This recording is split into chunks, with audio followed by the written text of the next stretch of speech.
Okay, hello everyone. Welcome to the closing session of the 2021 Conflict Early Warning Early Action Practitioners Workshop, organized and hosted by New York University Center on International Cooperation in partnership with EWEA and the Ministry of Foreign Affairs of the Netherlands. Over the previous 3 days, we saw almost 40 presentations, pitches, panel discussions, and hands-on workshops, 100+ speakers, and more than 1,000 registered participants, all joining across the world from Colombia, Brazil, US, Canada, Ethiopia, Nigeria, Netherlands, Germany, Japan, Singapore. I'm just remembering some of the countries that I saw among the registered participants and speakers, and many, many other countries, of course. We heard timely discussions on best practices in predictive model development, climate security modeling, visual data analytics, utilization of new tools such as machine learning, natural language processing, satellite imagery, but also some of the old tools like how radios are being used in conflict early warning systems. We heard a lot about building innovative partnerships in data collection, but also in early action. And all this looks through an ethical lens and data responsibility. I want to acknowledge the contribution of all session organizers and their guest speakers, and a very special thank you to all participants who were not only following sessions, but gave a great contribution through questions and comments. And I think we will need days and maybe even weeks to cover all of the sessions and summarize all lessons learned.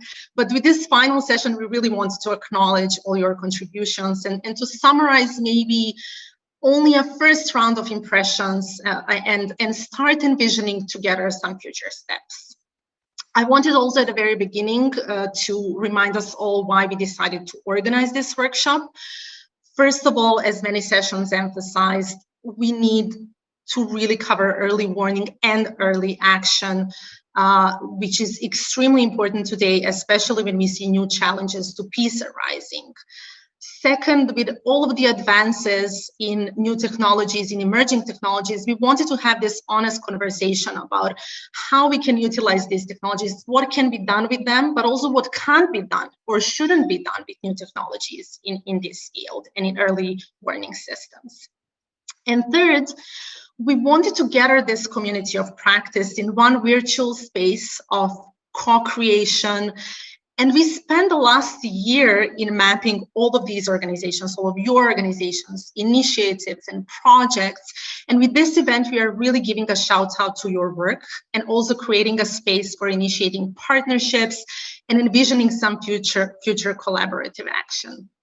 And maybe to emphasize how this community of practice is important to us and where we see the value of this, I want to come back to one of my favorite quotes and one of my favorite authors by Yuval Noah Harari, who is emphasizing what is this unique trait of humans just how Yuval Noah Harari is saying it takes a tribe to raise a child, and it also takes a tribe to invent a tool or solve a conflict. And I think we are doing both these very challenging tasks here, creating or co-creating tools, but also tackling this extremely challenging issue of predicting or preventing conflicts. And also, this quote emphasizes this humanity essence as well, that we are not only essentially human rational beings. It's not only about our human rationality, but about our unparalleled ability to think together in large groups. And this is, I think, what we created here, or tried to create, this a sort of a tribe of practitioners tackling this issue, sharing among each other, and also critically approaching to our work and learning together. And when planning this closing session, we didn't want to have a classical panel. So I wanted to inform the audience as well that this is really our intention to have an informal, relaxed conversation. And what we try to do is basically mimic or try to organize something that resembles the atmosphere created in conference halls and hallways. Remember when we had those in-person events? So when everything is done, when the workshop is done, and we finally have time to reflect in a safe space with our colleagues, what actually happened at the workshop, and when you can speak freely and be creative in imagining the future. So I hope this session will create such a space dedicated to looking both inward and also turning outward to summarizing challenges, opportunities, strong points, but also weak spots of early warning, early action systems, and also envisioning new partnerships, new actions, new ways to move forward. And I will also ask an audience to share your questions and comments and your takeaways in chats, to share your ideas about what these next steps should be. So I guess people that I met in the hallways after the workshop ended are my very dear colleagues and participants of this workshop. So a very welcome to Michael Collins, who is joining us from the Institute of Economics and Peace, Kate Keator from the Carter Center, Amandine Gnanguênon, who is a visiting fellow at the European Council on Foreign Relations, and Thierry van der Horst from the Ministry of Foreign Affairs of the Netherlands, our co-host, co-organizer of this session, who was very involved in the preparation phase and just finished one of the sessions. So I'm very happy to have you, Thierry, and all of you on board to hear more about your thoughts about where we should continue developing this field further. So I want to start with Michael, and Michael, this is just a sort of a breaking the ice question.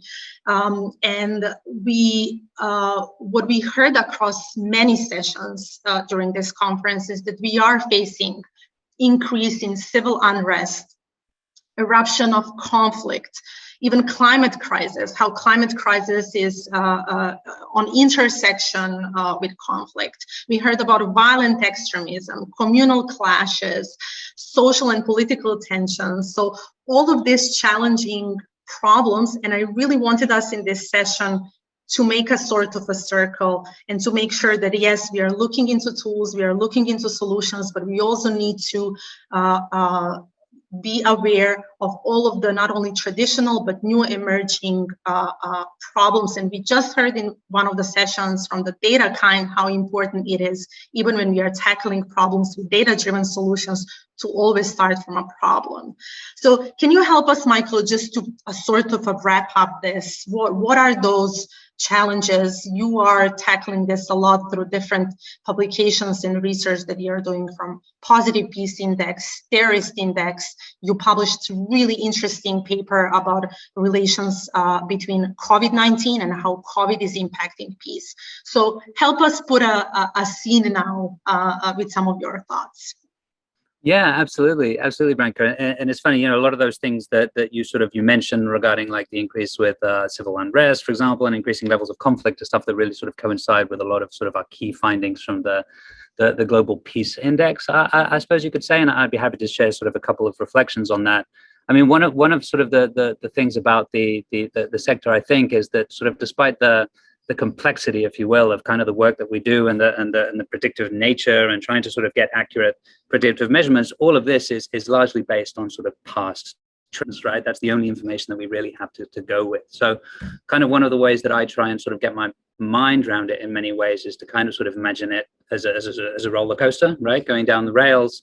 And basically what we're trying to do is we're trying to establish the best measurement of sort of the pitch and the speed of the roller coaster to know exactly where it's going to be, a few meters sort of down the line, right? In that sense. So there is a lot of value in looking at past trends, and because there's this kind of sort of momentum, right? If we see that there is a deterioration in peacefulness that in all likelihood will kind of sort of continue for a time being, and then there'll be kind of sort of a moderate change over time. And I think bar exceptional circumstances, COVID being one of them, that largely holds true for many different things. So I mean, just to touch very quickly on a couple of sort of the global peace index things that you referred to.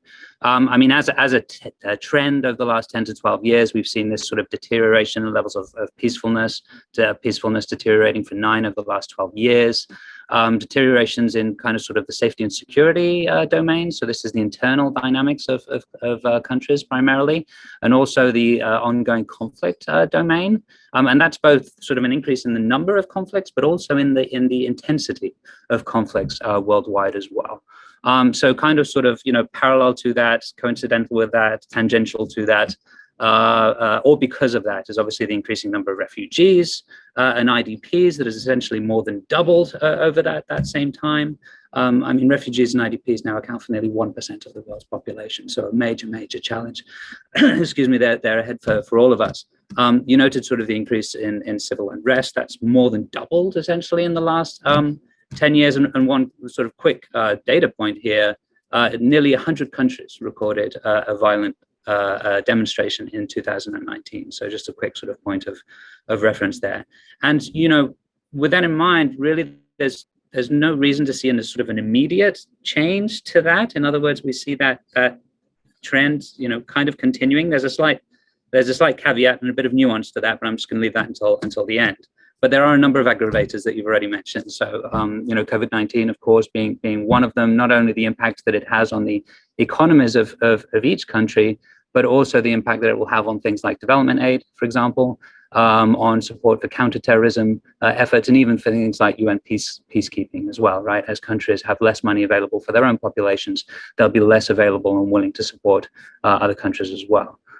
Quite simply, the population component is tremendously important as well. I mean, we're expecting significant population growth, and the largest increases in population are going to be in the least peaceful countries, right? So half the world's population is going to live in the 40 least peaceful countries moving forward. These are countries that not only have significant issues, but of course, potentially have weak institutions that will be unable to deal with that growth in population.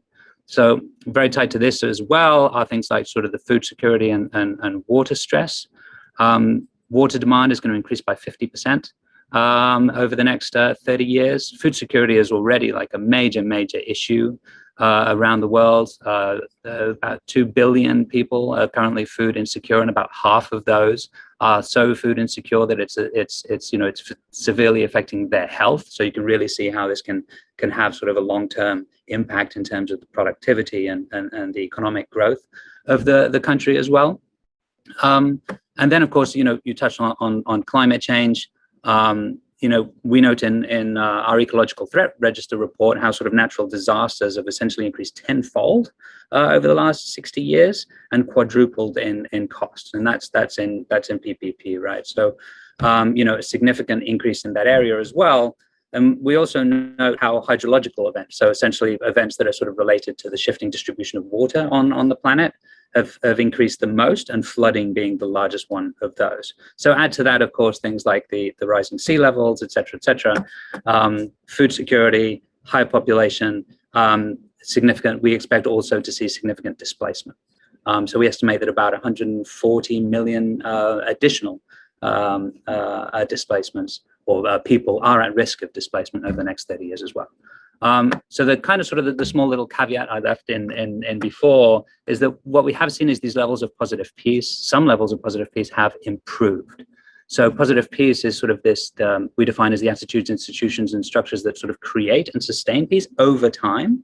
And it kind of sort of speaks to the future likelihood of violence, or rather sort of the higher ability to deal with conflict and resilience.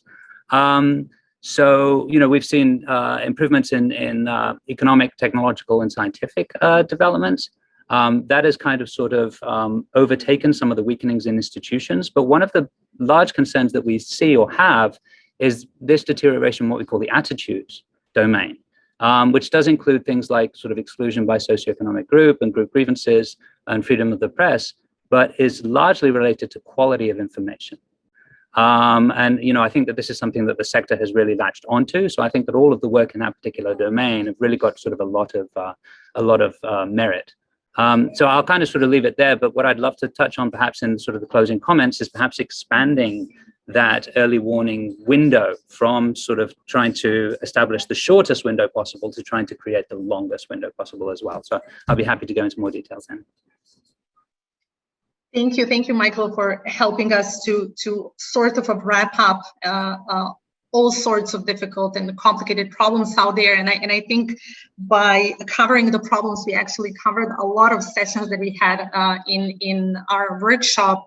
And to mention just some of the intersections, having issues of global refugees and IDPs and migration movements and water scarcity and climate change, and even the problem of now tackling all of the compound risks. And we had an excellent session organized by the UN and the World Bank of actually trying to see what lessons we are bringing to the field, how good we are in forecasting some of the individual risks, but we still have a lot of things to do and to cover in covering all of the compound risks that are out there. Thanks, Michael, for helping us to get this overview. And we named this session New Threats, but of course, we are tackling a lot of old ones as well. But we are also looking into the new tools and trying to see, can we respond to some of these old and some of the new threats through new tools?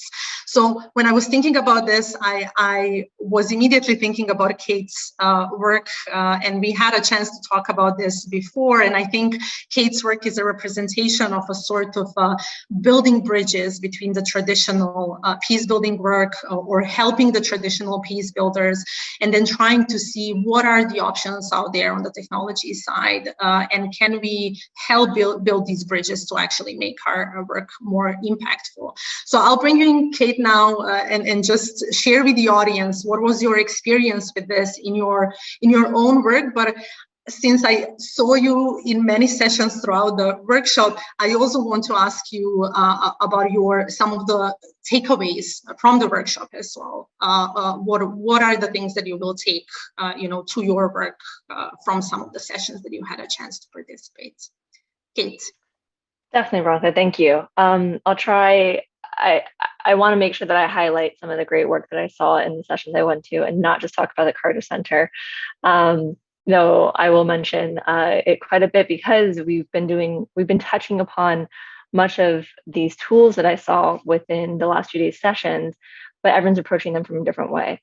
And I think that I'm only talking about tools first off. I think there's multiple tools that can help push this field towards a really intentional and impactful future. And we're all kind of in the middle stage or beginning stages and learning what works and what doesn't work. So there are 3 tools that came to mind over the course of the last few days that I saw many mention. So first off, automation. Surprise, right? But really automated support that is presented by machine learning and neural networks that allows a team to dig deeper and do more with what they have. So I love the UN Innovation Cell's mention of their work in Yemen and Libya, and using natural language processing and emotion detection, like so cool, to understand public opinion via radio and TV, things that 10 years ago, 5 years ago, we couldn't really touch or think about utilizing. Same with UNITAR's work using computer visioning to map out satellite imagery data and location of IDPs or internally displaced person settlements more effectively and efficiently. As someone who's done that, trying to look at satellite imagery and map out locations of buildings or movement, it takes a lot of time. And UNITAR is playing around with using computer visioning to automate that and make that more efficient and effective. And then Keator Center, of course, even though we didn't present, many of the sessions around natural language processing made me think about our own work, where we're using natural language processing tools to help with our data management, our conflict data management. Which sounds kind of boring, but it allows us to spend more time drawing analysis and insights from our data and sharing that with their own conflict resolution team, as well as other actors like INGOs and the UN working on conflict prevention, conflict resolution, humanitarian aid action. So that's a really cool tool that I think is helping build this field. The second tool out of the three tools is social media, and really the effective leveraging of social media to act as a signal for early warning in particular contexts. And plenty of caveats there, and I'll mention those in a second, but I see this greater acceptance of the use of social media and online sources in this field compared to when I started working on this with the Keator Center in 2013. I mean, the perceptions and acceptance is night and day. So I loved listening to ACTA's network of partners who are collecting data via online sources, as well as on the ground networks like Cabo Logado, working in Mozambique. And they have a consortium of online media news sources helping collect data on the political violence in the country's northern region. Also, Sentinel Project, which has been around and working for quite some time, using social media data as an important part of its work in genocide prevention. And of course, social media at the Keator Center. We've been playing around with using sentiment analysis in our public perceptions monitoring in Syria. And also our digital threats team is using social media in its hate speech detection and computational propaganda work, all within exploratory phases, but there's an understanding of the caveats and the biases so that we can more effectively use it versus this kind of blanket, like, okay, social media tells us everything, which we saw early on as people started to use this. And I loved Citrus's policy lab session, Brandy, who did the step-by-step walkthrough on how do you get a key Twitter API from the developer's portal? How do you copy and paste some code that's on the internet? And within 5 minutes, 10 minutes, you're collecting data on certain keywords or hashtags on Twitter. I mean, I remember trying to do that 7 years ago. It's not as easy. So that's pretty cool. And the caveats are like many other things, social media, you're segmenting data, right? You're segmenting a population. I don't use social media very often. So my voice, if you're collecting perceptions on the US and politics, would not be included in that. So you're listening to people who are sharing information on social media and also the language, right? What is the perception and perspectives of people that are talking about US politics in Spanish versus in English versus in Arabic? So those are all segmentations, but I think are things that we now are more aware of and incorporate into our work that we're doing when using social media in prevention or data for peace and security. And then the last one, and Branka, you mentioned all of these too. So the last one is satellite imagery, and I love looking at maps. So I love that satellite imagery is becoming, more accessible and a little more cost effective for the most part. So I love listening to Space for Good session, mapping out building damage and land damage in conflict affected countries like Libya and Syria. And of course, I worked with them on Syria. So it was really cool though hearing their a broader expanse of what they're working on, including environmental crime detection and prevention, which is not something that I really thought about, but is very obvious now that I think about it, and the cool work they can do around there. And also with Danish Masood at the UN Innovation Cell, using satellite imagery for groundwater detection change. There's a lot of gaps that you have to overcome and fill in, and tons of time with pre-processing and really building that ground data before you can even begin to use it. But like Lars from Unitar mentioned, I think it was one of the first sessions on Wednesday, it's come a huge way from 15 years ago, where there's 2 satellites that you can maybe collect data from, versus today where you can use Google Maps even if you want to map out information, or OpenStreetMaps. So those are 3 tools, automation, effective use of social media, and satellite imagery, that I see as really helping build this sector into something really impactful and intersectional. And I'm really excited to see where it goes. I'll stop there for now. I have plenty more to comment on, but. Thanks, Kate. No, this is great, and thanks so much for covering so many sessions during the workshop. I also want to invite audience to start typing in the chat your own impressions, what attracted your attention, and not only in the sense what you think will have the biggest impact. We were thinking about this. If you think in the 5-year term or 10-year term, where this field will go, and it's now looking at the past, very hard to say, because 10 years ago, we couldn't imagine, as you, Kate, said, what will be all the trends and all of the technologies available out there. With all of the possibilities come all of the challenges as well, and threats. So I want to come back a little bit later to that as well, thinking about new tools and new threats, but also thinking what are the potential new threats that are coming from new tools as well. So I think that's a very important discussion to have. Michael and Kate, you helped us cover really two important, I think, threads of the discussions during the last 3 days, looking at all of the emerging threats and looking all of the emerging tools. What came out as another extremely important topic, especially in this early warning, early action system, this is, and thinking outside of the tools now, this is this gap between early warning and early action. And just before the conference, I had a chance to look at this great paper that was actually published on our Data for Peace LinkedIn group. And now this is the time for me to invite everybody interested to continue this conversation to join us on LinkedIn. This was a great resource for me to actually learn about Amandine's work, and she's covering exactly the gaps between early warning and early action. Her work covers a lot of ECOWAS and ECOVARN topics that took a large portion of our workshop for the last previous days. So I really wanted to bring Amandine in and to hear more about your work. How do you see this gap? Where do you see the problem is? And where do you see also the potential solution? So now we are switching a little bit the conversation also to the action side of the story. What can we do to actually fill this gap? Amandine. Thank you, Branka. There was a lot of food for thought. Actually, as a political analyst, I learned a lot on the tools and technology now available to support early warning, early action.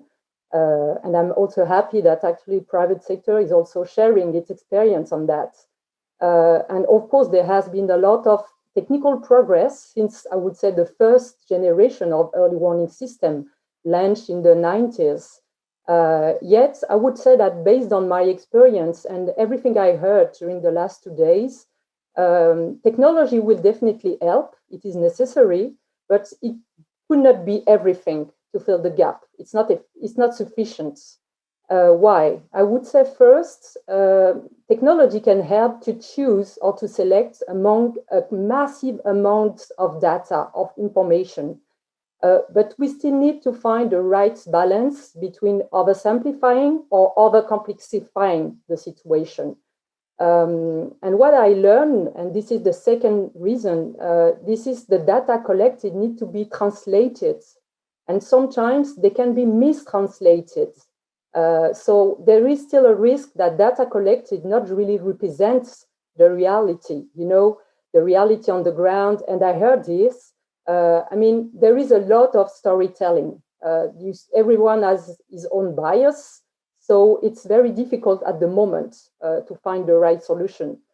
But I heard some very interesting solution, especially the fact that we need to reinforce. And sometimes I even heard the word we can prioritize the local and the human approach. Definitely, we should be less obsessed by technology and be more focused on the social dimension we can inject in conflict analysis and in conflict products. In the panel with Invisible Children and PACT, they especially insist on this prioritization of the local input to shape tactics and technology. And I found it very interesting. And I would say basically they said that it's an opportunity to match better with local expectation. And I think it's really important to take this into consideration. I would say one of the biggest challenges, just before answering your question of how to fill the gap between early warning, early action, is maybe some kind of background. And it was also recalled and mentioned during the lot of panel, and especially the opening panel, is the complexity of conflicts. Behind this term of complexity, I heard that first is the multidimensionality of conflicts, having the capacity to anticipate in fragile context the connection between social, political, economic, environmental, health issue, and to have a better understanding of their impacts on this fragility, on state vulnerability. And of course, AI can help to cross the factor and make the connection, but we still have in mind this human dimension. Second, behind the idea of complexity, I heard the term the cross-border issue, especially the geographical dimension of conflicts. And this means that the direct consequence is that states cannot be the only actors involved in early warning, early action. So this means that actually the other related challenge is to develop strong and long-term collaboration between stakeholders in charge of early action. But again, I heard the word, we need to be aware of the limits of creating some kind of bureaucratic silo. I think it's important, especially when we try to increase collaboration mechanism and also when we try to decentralize mechanism. And I think ECOWAS is a good example of this trend to decentralize a regional institutional mechanism. And I really think that this kind of workshop, this kind of collaborative exchange, discussion is clearly contributing to reinforce network sharing lessons learned from all over the world. So I think it's particularly interesting. I took a lot of notes.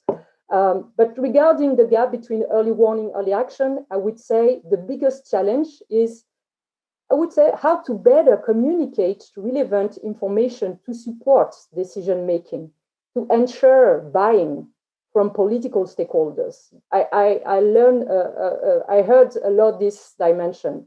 I saw dashboard, I saw very interesting session on that, but I think there is still the question to technically how to better adapt early warning system to political leaders' time constraint, their level of knowledge of reality, because some panelists mentioned that nobody has a PhD to understand the situation. So we have to make sure that we are taking into consideration also these aspects. And I think we also take into account the political constraint. I think maybe one of the explanation about this gap between early warning, early action is really based on this political constraint. And just to give you an example, based on my work and based on Africa, but it's not specific to Africa. We need to support the implementation of conflict prevention and early warning action agenda, meaning that states recognize their structural vulnerability, but we need to take care of not, they do not have to pay a price for their audacity, and we need to make sure that we are not hitting the barrier of sovereignty. I think this political dimension is very important to fill the gap. And talking about politics, there is also need to maybe having a clear understanding of what is at stake when we talk about data. In the panel I have attended, I don't hear the words, but the word is the question of sensitivity. I think it's very important because when we talk about data, in this collective experience we had during the last 2 days, everything was very open. We talk about transparency, but I think once we take into consideration the early action dimension, this question of intelligence, the confusion between data, intelligence, and this sensitivity dimension is very important to take into consideration. So I heard a lot about this question of having more information circulating, etc., etc. But we still need to have in mind the risk of disinformation, especially to think about how we can tackle this issue. And again, technology can help, but it's not enough. So I would stop there because I'm sure Thierry has also a lot of things to say about it. Especially, I really appreciate the last panel on building alliances. So back over to you, Branka. Thank you. Thank you, Amandine. And I will, before going to Thierry, quickly give a word to Kate. But before I do that, because we are having an informal conversation, I just wanted to jump in on your comment, Amandine, that we sometimes it looks like we need a PhD, you know, to understand these issues. And we actually had a session where a speaker literally went to take a PhD because she was so obsessed with the level of the problem and her eagerness to jump into solving this. What I also had as and just a quick note, a personal takeaway from DataKind session that we had just in the last round of pitches, actually trying to demystify also some of the challenges also on the technical side that we are facing when we are thinking about applying some of these tools and also thinking about data. And I think the exact sentence that Caitlin from DataKind was using, that you don't have to be the high tech to see the benefits sometimes of high tech, but you also should be aware not to slip into the techno-solutionism. So we need to balance in a certain way the two, and again, coming back to the problems, as Michael emphasized at the beginning, always think about the problems before we actually think about solutions. Kate, you wanted to add something to that? Yeah, and you touched upon it a little bit, but Amandine, I really loved your mention about tech and over-reliance on tech, as well as the gaps between early warning and early action. And I'm actually going to use Invisible Children's example as well, because I found it really, really fascinating. First, in terms of technology, because especially coming from the headquarters perspective of where I'm based, you know, technology is AI, deep neural networks, computer visioning with satellite imagery sounds really, really cool. But that I don't want to say boring because that's not true, but what people view as like, you know, the regular stuff is also technology, like using HF radios to share information across communities in remote areas that Invisible Children works in, using SD cards to pass information. And that was technology that was identified by the communities and then created by the communities. And that touch upon that thing that Robert from EWEA Institute mentioned on Wednesday about decentralizing early action and early warning, early action.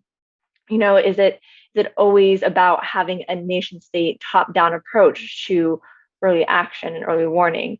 And in certain contexts, it's more appropriate to have it be defined and even response by the local community. So also what we saw from Invisible Children, right, with the peace committees, and when the information passed along the HF radios and SD cards identified issues, increasing conflict, attacks by local militias, then a nearby peace committee created by community members would then identify what do we need to do to help our neighboring community. And they would, you know, either have access to their own security forces. One community nearby had access to their own planes that were used to fly over and scare away combatants. And I think that's not always that thinking that when we talk about the gaps, at least from a headquarters perspective, we're like, okay, so what do we have to do on a policy level and a really high strategic level to respond to these gaps, versus at times, what tools and resources does the community need to respond to these gaps? And you're mentioning that and touching upon that, and I really like that. And the one last thing is what Eduardo from Peloria Insights and Mercy College mentioned when talking about using tools and thinking about the difference in community and community needs. We were talking about tone and tone analysis, and is the tone of one cultural framework the same as another? And so the model let's say you're talking about AI and the really fancy tech tools, is a model that is built based on one cultural tone applicable to another. And I think that's a really good point, just thinking about locally led and community led solutions. So I'll stop there to make sure Thierry has the time to speak. Thank you, Kate. I love that the invisible children is being brought so many times, and this is exactly what we wanted throughout the workshop itself, to really have a representation of different types of early warning, early action systems as well. So I think the maybe unique side of this workshop is also that it's cross-sectoral. So we had a representation from different actors from the civil society, intergovernmental organizations, private sector. We brought Facebook to the conversation to see how we can advance this conversation further to make our societies safer. And we had governments as well. And not only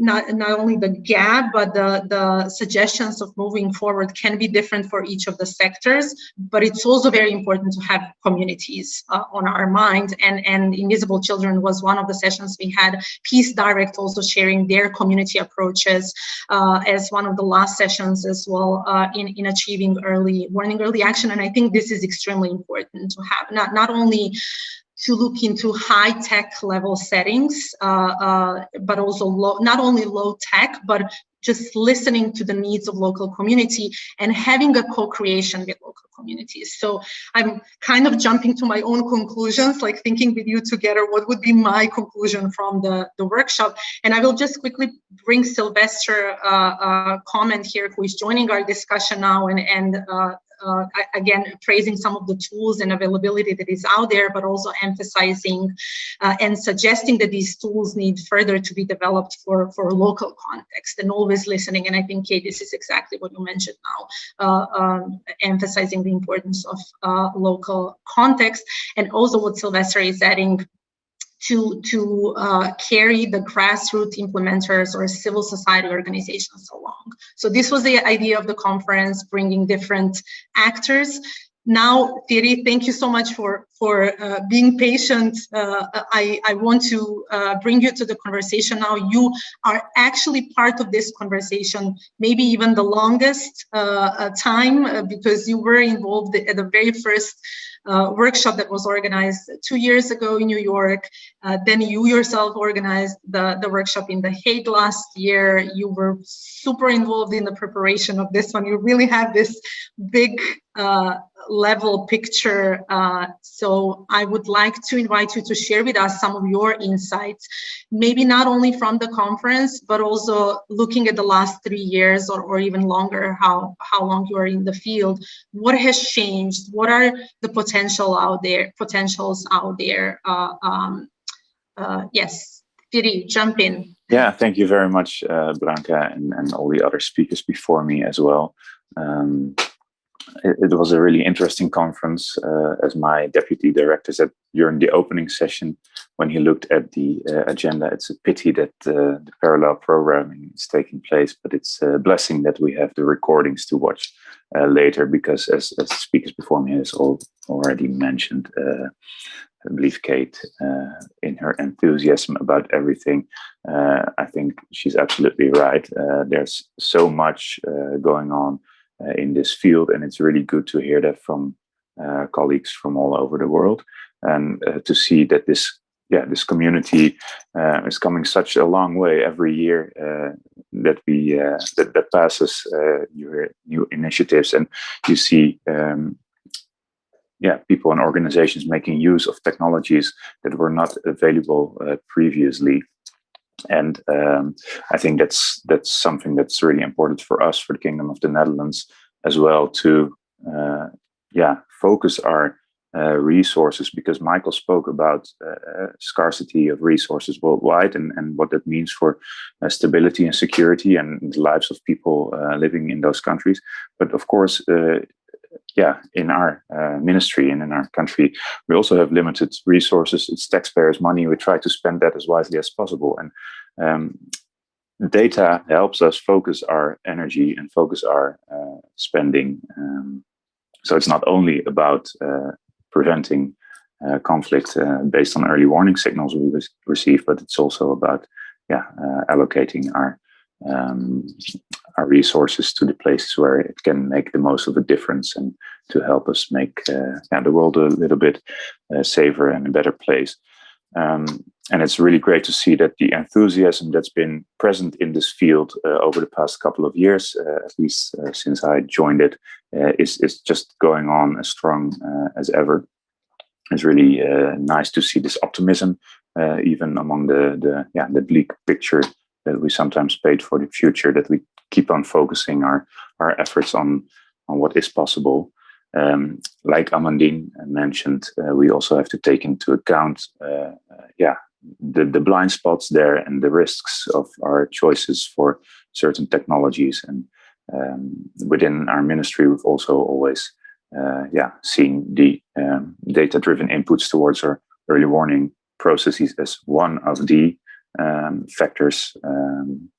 And I think that's a wise approach. So combine the quantitative and the qualitative sides of the story, and help you see the picture a bit better, a bit earlier, and make sure that you can act on that. And that's one of the central themes that's not discussed for the first time this year, but is sort of a red thread throughout all the conversations we have on this topic, how to move from early warning to early action. I think in a way the improvement of our models and of our common insights and common understanding, and also when we're talking about maybe developing frameworks for future cooperation or for future funding of data initiatives, I think that all helps to make this way of thinking about conflict prevention a little bit more mainstream, also in the older houses that we work in, that are used to a different way of working, which is slowly but gradually given space for our technological innovations and data as one of the tools in our toolkit. And I think that helps policymakers, decision makers, and our leadership to embrace that. Like we already discussed, this is not something that we can do overnight. It takes a lot of time, it takes a lot of effort, and the collaboration is also very much necessary so that we can learn from each other and get inspired by each other's projects and see what works and what doesn't.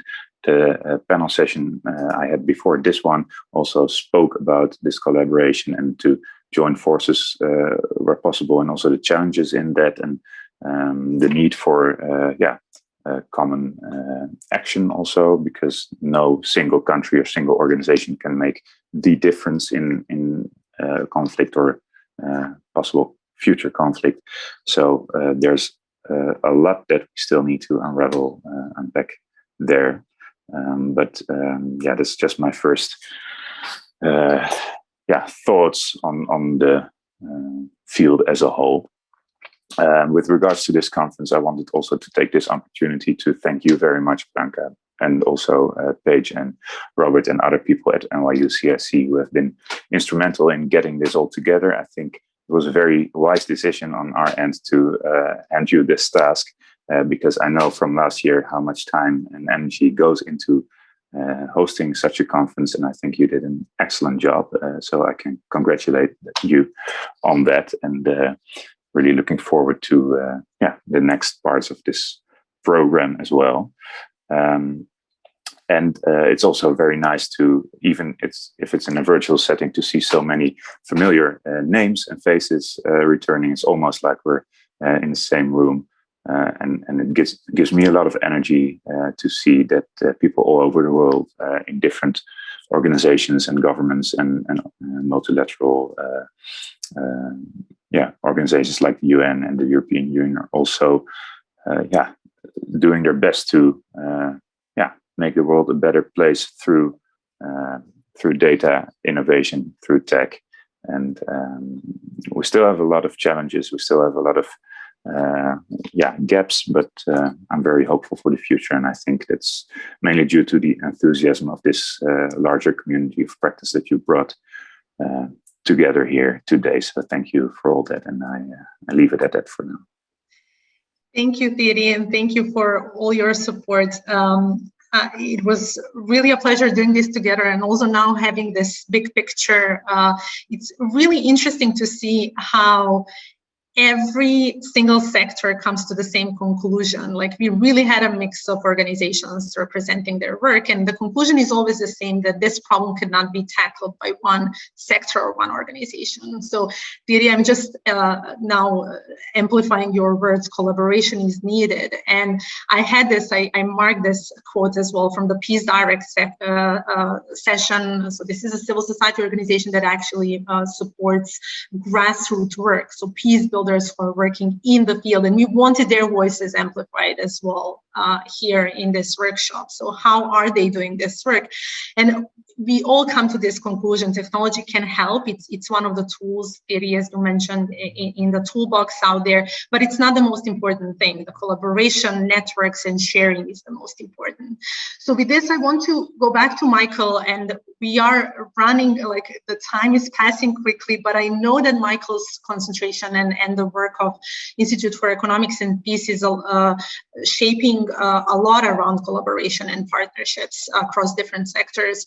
And I don't want to push your conclusions in this direction at all. I just wanted to make a connecting points. But Michael, what would be your one big takeaway, or maybe even call for action? What would you'd like us to see now developing this early action, early warning systems further, and ensuring the peace and positive peace at the end? Sure, thank you, Branka. And I always tend to get myself into trouble at the end of panels. And the other thing is that I'm sure that there's a whole hot debate around kind of sort of what is the meaning of early warning, right? But when speaking with a lot of colleagues, it's about, okay, well, here's what I need to know. We need to know what's happening in the next 6 months, right, or in the next year. Let's not talk about what's going to happen in the next 5 or 10. Tell me what's going to happen in the next 6 months, because that's what sort of matters to me. And oftentimes it is too late, because the questions that brought about that issue happen kind of sort of way in advance, right? It's trying to sort of fix the tracks on the roller coaster, if you will, but already being too close. You want to focus 100 sort of meters down the line. And then people would say, well, if it's difficult enough to be able to predict what's going to happen in 6 months, then how in God's name are we going to predict something that's going to happen in 5 or 10 years? And kind of sort of our response, our recommendation for that, something that we're continuing to explore, but we're by no means experts at it, is to essentially look at different aspects, right? Not looking at the actual conflict or direct sort of things related to conflict, such as hate speech, for example, but to focus on the precursors to conflict, such as deteriorating levels of education, or deteriorating levels of access to healthcare, or deteriorating levels of kind of sort of rule of law, right? So all of these things that are lead indicators of in sort of a 3 or a 5 or a 10-year sort of time span before any individual conflict happens. And the reason I kind of sort of bring that up and emphasize that is because I think that the big data component can have a significantly positive impact on those particular things, right, in terms of socioeconomic development. So, in terms of ensuring sort of improved communication and sharing, new technologies to be able to ensure that people have broader access to education, technologies to be able to ensure that businesses can run a lot more efficiently, specifically businesses related to, say, food security and water sourcing, for example. Technologies like sort of blockchain, for example, for ensuring transparency, and for reducing corruption, things that help sort of broaden access to healthcare. So these are things that are not related to identification of conflict, or a 6-month or a 1-year warning of conflict, but actually have significantly more peace building capacity ingrained within them than us purely trying to identify when the next conflict is going to happen. Don't get me wrong. I mean, many of the initiatives that we saw during the workshop were tailored towards that longer term perspective, but I just think that there's a whole lot of opportunity for big data in all its forms to be able to tackle these key socioeconomic issues that are lead indicators of conflict. Thank you, Michael, so much. Quickly back to Kate and Amandine. I wanted to have you two sharing your thoughts as well about moving this field forward. What are your suggestions? What are your calls for action? And I see some of the amazing ideas being shared as well in the chat. Thank you everybody for sharing. Let's start with Amandine and then Kate. In 1 minute, if you can tell us, what is your suggestion for this community of practice? How to move forward? Okay, thank you. Just in 1.5 minutes. Now, I would say we still need to work on reconcile the early warning actors and early action actors. I would say that we know that definitely early warning and early action have distinctive culture, function, dynamics, different agenda. But from the last session I heard, I think my takeaway is we need to speak the same language and we need to share the same principles. I think definitely it's a very important point. This means that for the early warning actors, they need to be trust confident. I really appreciate this term allies. In different sessions, I heard this term allies, and I think it's very important, more than partners. People need to be allies, so they need to trust each other. They need to use specific channel of communication. From the early action stakeholders, I would say that they also need to contribute to this exercise. And what they should do, they should share more regularly their feedback. I heard a lot of frustration when I did my own interview about the fact that there is no feedback, that we are doing data analysis, fieldwork monitors, data analysts, but there is nothing. We don't know what's going on after. So I think this question of sharing feedback from early warning actors is very important to improve and to tailor the different products. And to finish, I would say that I heard the data must reflect the action, but action must also reflect the data analysis. And I think it's very important. Thank you. Just very briefly, I would just say data sovereignty and ethical data and AI. I really love data science and ethics groups, ethical decision tree, and thinking about who owns the data, who has the right to use it, and to be thinking about data sovereignty. And I'll end it there. Thank you so much, Kate, Michael, and Thierry. And I do want to give a final word to Paige to officially close the workshop. Thank you all so much for joining, and thanks to the audience. Paige, back to you. Thank you, Branka, and thanks to the panel for this incredible wrap-up discussion. I really hope that everybody here felt that you had a space this week, a kind of mental space to detach yourself, at least for a few hours, and join this tribe of practitioners, as Branka put it so well. I'm thinking of this conference in terms of what's next. And there I'd highlight 3 issues. And the first being, in this age of COVID, climate change, we know that we need to address compounding risks, but we are a long way from having the data and tools from dealing with the complexity of compounding risks. Rob Mugga, at the very beginning of this conference, mentioned that we're on the cusp of a revolution, and that's right, we are, in terms of information availability, complex modeling, but there's a long way to go. It will be very interesting to see where we are 5 to 10 years from now. The second point, and related to this revolution, is that we are really seeing a wide array of different kinds of early warning taking place, and we saw lots of different models at this meeting, and I think there's work to be done to understand the value and the effectiveness of quite different approaches, from low tech to high tech, as I think Branka was mentioning, and how they match the particular needs of a specific political process or bureaucratic decision-making process. The third point is that there also are quite a few models for early action out there, not just in the conflict prevention field, but in neighboring fields, crime prevention, prevention of violent extremism. So let's continue pushing forward on the early action models, but again, echoing Amandine and Kate and some of the thinking at the opening panel, models that are democratized, decentralized, distributed. That is part of where this is heading, because conflict prevention and peace building, we all know, cannot be achieved with top-down solutions, but rather ones that include all layers of society. So with that, I'm closing the meeting. Thank you to all of you. I put in the chat the link to our LinkedIn group. Please join so we can all, that's a very easy way for all of us to stay connected. My deepest thanks to our partners, to ECOWAS and to the Netherlands Ministry of Foreign Affairs. My thanks to our team, Branka, Robert, Symphony Chow. But really, my thanks to all of you. You're the ones who made this happen. You proposed these incredible pitches, panels, workshops, and just being present and your incredible participation throughout these 3 days has really made this event unique and special. So I appreciate all of you. Thanks very much. Thank you.